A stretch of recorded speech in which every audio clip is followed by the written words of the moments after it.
नाजरीन, उर्दू ग्राफी में खुश आमदीद। कैसे हैं आप? आज आपके लिए गुलजार की एक खूबसूरत गज़ल लेकर आए हैं। आप यकीनन पसंद करेंगे। उससे पहले अगर आपने हमारे चैनल को सब्सक्राइब नहीं किया तो अभी कर लीजिएगा और बेल के आइकन पर क्लिक कर दीजिए ताकि आने वाली वीडियोस की इत्तला आपको बर वक्त मिल सके।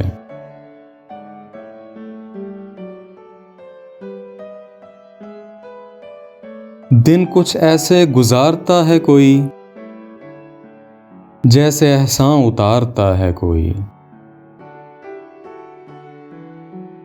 दिल में कुछ यूं संभालता हूं गम, जैसे जेवर संभालता है कोई।